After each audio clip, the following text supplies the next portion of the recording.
మొగుడా అంటే చెవుడా అంటావేడు బాబాయ్? మొగుడైన తర్వాత చెవుడైనా మొగుడే కదా బాబాయ్. ఆ బుద్ధి శ్రావణికి లేదే.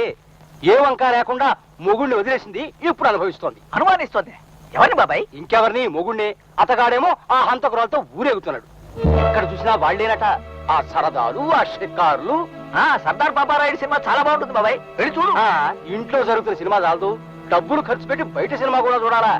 శ్రావణి బతికే ఓ సినిమా కదా బాబాయ్. బ్రతుకుదేరు సినిమా కూడా బాగానే ఉంటుంది బాబాయ్, కాకపోతే పార్టీ.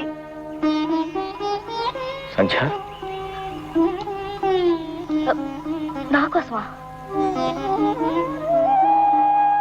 ఇక నువ్వేం దిగులు పెట్టుకోవాల్సిన అవసరం లేదు. నీకు శుభవార్త తీసుకొచ్చాను, అది చెప్తాను.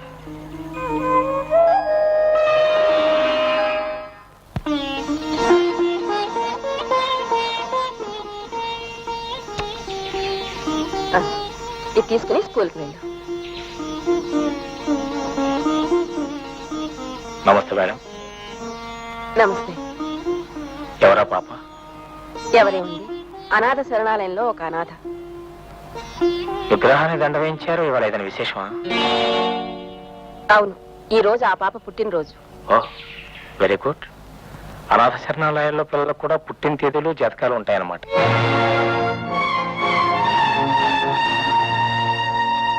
Defence lawyer, please proceed. Thank you your honour.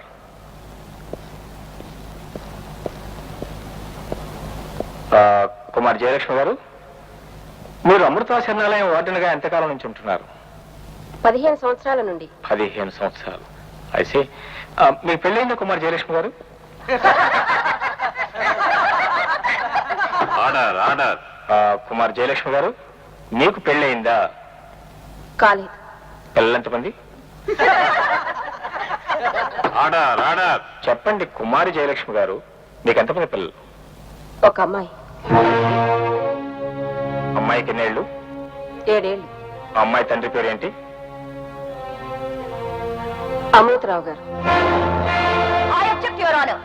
సరిపోయిన ఒక పుణ్యమూర్తి మీద అభాండాలు వేసి సంబంధం లేని కట్టుకథలతో కేసుని పెడత్రవ తొక్కిస్తున్నారు డిఫెన్స్ లాయర్ గారు. యువర్ ఆనర్, ఈ కేసులో ముద్దాయి గతాన్ని బలంగా నిరూపించడం కోసమే కుమారి జయలక్ష్మి గారి చరిత్రలోని సారూప్యాన్ని కోర్టు వారి దృష్టికి తేవాలనే ప్రయత్నం చేశాను.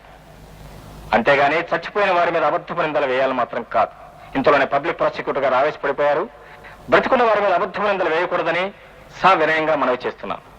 Objection overruled. Please proceed defence lawyer. Kumari Jayalakshmi garu, మీరు మీ బిడ్డ సుఖంగా ఉండటం కోసం అమృతరావు గారు మీకు ఏమైనా ధన సహాయం చేస్తుండేవారా? వారు చేయలేదు. వారి సతీమణి శ్రీమతి శారద గారు రహస్యంగా మాకు ధన సహాయం చేస్తున్నారు. That's fine, thank you. That's all your honour. Any cross prosecutor? No cross your honour. Next witness please. మిమ్మల్ని మరోసారి బోన్లోకి రప్పించి విచారణ చేయవలసి వచ్చినందుకు క్షమించండి. డబ్బున్న కుటుంబాల్లో పుట్టిన అహంకారంతో తాళి కట్టిన భర్తనే కూలివాళ్ల నీచాతి నీచంగా హీనాతీనంగా చూసి ఎందరో స్త్రీలు ఉన్న ఈ రోజుల్లో భర్త తెలిసి ద్రోహం చేస్తున్నప్పటికీ అతని పరువు కాపాడే నిమిత్తం చిరునవ్వుతో చిత్రవదన అనిపించారే మీరు, మీకు శిరస్సు వంచి నమస్కరిస్తున్నాను. అమ్మా, ఇప్పుడు మీరు కుమార్ జయలక్ష్మి గారి సాక్ష్యం ఉన్నారు కదా? విన్నాను. ఆవిడ చెప్పినంత నిజమేనా? నిజమే. అంటే క్రిందటిసారి మీ భర్తల గురించి మీరు చెప్పిన సాక్ష్యం అంత అబద్ధమే కదూ? అవును, అబద్ధం. Thank you. My next witness will be inspector Eswara Rao. Yes proceed. Eswara Rao garu, మీకు స్వర్గీయ అమృతరావు గారు చాలా కాలం నుంచి తెలిసిన విన్నాను. ఆయన ఈ ఊళ్ళో తెలియని వాళ్ళు ఎవరూ లేరనుకుంటాను. అయినో వారు మీకు చిన్నప్పటి నుంచి పరిచయమా? అవును. మీ ఉద్యోగం రావడానికి ముఖ్యంగా వారి రికమెండేషన్ కారణం ఏమన్నాను? కాదు, నా ప్రతిభతో సంపాదించుకున్నాను. గుడ్. ఈశ్వరరావు గారు, మీరు ఒకే ఊళ్ళో ఒకే పోలీస్ స్టేషన్ లో 15 సంవత్సరాలుగా పనిచేశారే, దానికి కూడా అమృతరావు గారు రాజకీయ పలుకుబడి ఏ విధంగానూ కారణం కాదంటారా? కానే కాదు, నా సొంత కారణాల వల్ల పై అధికారులకు అర్జీలు పెట్టుకుని బదిలీలు లేకుండా ఏర్పాటు చేసుకున్నాను. ఐసి. మరి ఎస్ఐ నుంచి సర్కిల్ ఇన్స్పెక్టర్ గా అతి తక్కువ సర్వీస్ లోనే ప్రమోషన్ పొందారే, దాని వెనక కూడా అమృతరావు గారు అమృతహస్తం లేదంటారా? లేదు, ముమ్మాటికి లేదు. ఐసి. అంటే మీరు మీ జీవితంలో ఏ విధంగానూ అమృతరావు గారికి రుణపడలేరు? లేదు, రుణపడవలసిన అవసరం లేదు. That's good, that's really good. అన్నట్టు ఈశ్వరరావు గారు, మీ అబ్బాయి పేరు ఏంటి? అది అది కమాన్ ప్లీజ్, మీ అబ్బాయి పేరు? Amrutha Rao. Please note this point your honour. There is nothing to note in that your honour. అతనికి నచ్చిన ఒక ఆదర్శమూర్తి పేరు తన కొడుకు పెట్టుకోవడానికి ఈ కేసుకి ఏ విధమైన సంబంధం లేదు. ఉంది యువర్ ఆనర్. ఆదర్శం వెనక స్వార్థం ఉన్నప్పుడు ఉద్యోగ ధర్మాన్ని కూడా నిర్లక్ష్యం చేసే అవకాశం ఉంది కాబట్టి అడుగుతున్నాను.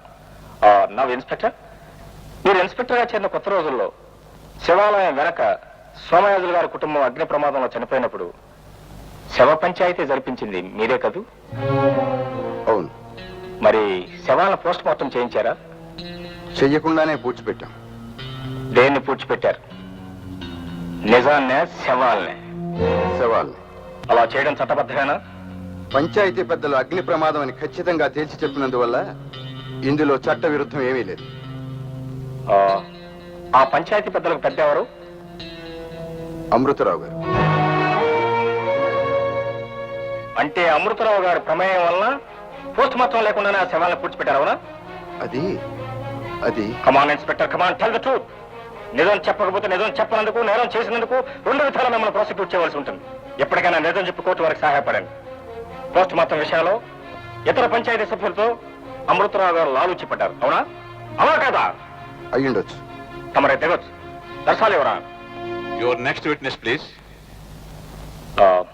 శివ సుబ్రహ్మణ్యం గారు, మీకు ముద్దాయి సంఖ్య చిన్నప్పటి నుంచి తెలుసు కదూ? తెలుసు. ఈ ఫోటోలో ఈ అక్షరాలు రాసింది ఎవరో? 15 సంవత్సరాల క్రితం సంఖ్య రాస్తూ ఉండగానే చూశాను. ఐసి. ఈ విషయం మీరు ఎవరితో అన్నారా? అనలేదు, కానీ సోమయాజులు గారి కుటుంబానికి జరిగిన విపత్తు గురించి నాకు గల సందేహాన్ని పోలీస్ ఇన్స్పెక్టర్ గారితో చెప్పాను, కానీ వారు వినిపించుకోలేదు. Good, thank you. Your honour, please go through this defence exhibit.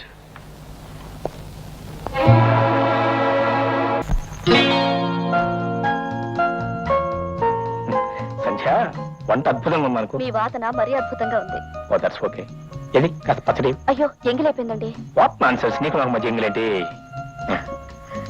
బా టెరిఫిక్, ఒట్టి పచ్చడి అనిపిస్తుంది. బా వంట ఎంత కమ్మగా ఉందో. ఇది నాళ్ళు చప్పటి కూరలతో చప్పగా ఉన్న నా బతుకి కొత్త రుచులు నేర్పించావు. చాలా thanks. I'm really grateful to you. ప్లేట్లు కడుగుతాను. ఏంటి నా ప్లేట్ నేను కడుక్కుంటాను? ఎవరో వాళ్ళు కడుక్కోవడమే బెటర్. పర్వాలేదు. సంఖ్య, నీ మంచితనం మరీ మితిమీరిపోతుంది. Mister defence lawyer. Yes dear public prosecutor, may help you please? మిమ్మల్ని ఒక సందేహం అడగొచ్చా? What nonsense! న్యాయశాస్త్రాన్ని అడ్డదిడ్డంగా ఉపాసన పట్టేసిన మీకు కూడా సందేహమా? నా సందేహం న్యాయ శాస్త్రాల్లో కాదు, మీ నడవడికిలో. నడవడిక? హే, నేను సరిగ్గా నడుచుకుంటున్నానే. Left right left right Shut up and don't joke. తమరు ముద్దాయి తరపు లాయరా, లవ్వరా? నో నో, లవర్ కాదు మేడం. మరి అదే స్వీట్ హార్ట్ అంటారే, అది. Yo yes, me and she. Thanks. Go to hell. విచిత్రమైన విషయాలన్నీ బయటపడుతున్నాయి కదా ఈ కేసులో. అంతకన్నా విచిత్రమైన విషయం మా వారి గుణం బయటపడుతుంది చూసావక. ఏమైంది? ఒక హత్య చేసిన ఆడదాంతో ఆయనకు ఆ చనువేమిటి? కట్టుకున్న భార్యకి చీరలు జాకెట్లు కొన్నారంటే అర్థం ఉంది. పలా ఆడదానికి కొండలు అర్థం ఏమిటి? నువ్వు భారీగా నడుచుకోలేదని అర్థం. అందుకని మరొకరి భార్యతో ఊరేగుతారా? చూడమ్మా, ఆడదాని గౌరవం డబ్బుతోనో హోదాతోనో రాదు. భర్తతో కలిసి కాపురం చేయడమే గౌరవం అని ఎన్నోసార్లు చెప్పాను. నా మాట విన్నావు కాదు. ఇప్పుడు అక్కసు పడితే ఏమి లాభం? అక్కసుతో కాదు, మా వారి మీద నాకున్న అక్కరతో మాట్లాడుతున్నాను. అంత అక్కరగల దానివైతే మీ నాన్నగారితో మాట్లాడి మీ ఆయన్ని మందలించమని చెప్పు. ఇది ఆలు మొగల సమస్యట, ఆయన జోక్యం చేసుకోరట. నన్నే వెళ్లి మాట్లాడమన్నారు. అబ్బో పర్వాలేదే, ఆయన జీవితంలో నీకు మొట్టమొదటిసారి చెప్పిన మంచి సలహా ఇదే అనుకుంటాను. పోనీ ఆ పని చేయి, తిన్నగా మీ ఆయన కాళ్ళ మీద పడి క్షమాపణ కోరుకో, సమస్య తీరిపోతుంది. క్షమాపణ? నా ప్రాణం పోయినా నేను ఆ పని చేయను. పోయేది ప్రాణం కాదమ్మా, శతమానం.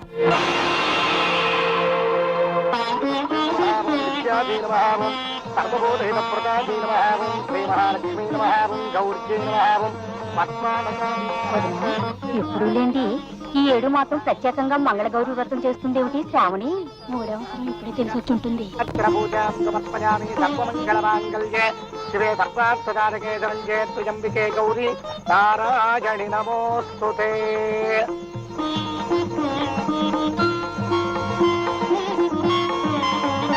లేవుతారు తీసుకోండి.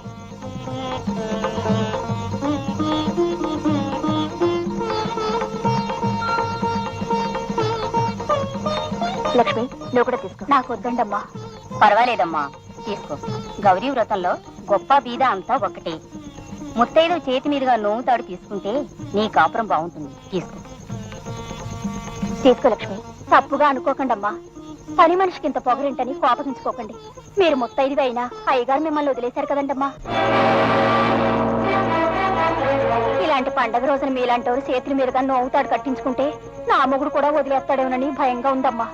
ఉంటోడో గుడ్డోడో మంచోడో చెడ్డోడు కట్టుకున్నోడితోటి కలకాలం కాపురం చెయ్యాలని నా కోరికమ్మా. నన్ను మన్నించడమ్మా.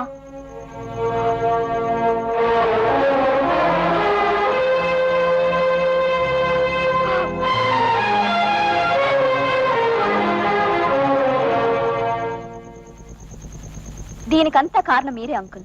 నేనా? అదేమిటమ్మా? శ్రావణ్ణి మీరు కంటికి రెప్పలా చూసుకున్నారు, ఒప్పుకుంటాను. కానీ మీ కంటి రెప్పలు దాటితే కనపడే విశాలమైన ప్రపంచం ఉంటుందన్న విషయం మీరు తనకి తెలియనివ్వలేదు. అందుకే కన్న తండ్రి ప్రేమే శాశ్వతమని, కట్టుకున్నవాని ప్రేమ అబద్ధమని అనుకుంటోంది శ్రావణి. తనతో కాపురానికి రమ్మన్న ప్రభాకరాన్ని నిర్లక్ష్యం చేసింది కూడా అందువల్లనే. శ్రావణ్ణి విడిచి నేను ఒక్క క్షణం కూడా బ్రతకలేనమ్మా. అన్ఫార్చునేట్లీ మీరు శ్రావణికి తండ్రి అయిపోయారు అంకుల్. అందుకే కూతుని ఇంట్లోనే ఉంచుకున్నారు. అదే తల్లి ఎదలో సిరుములేదో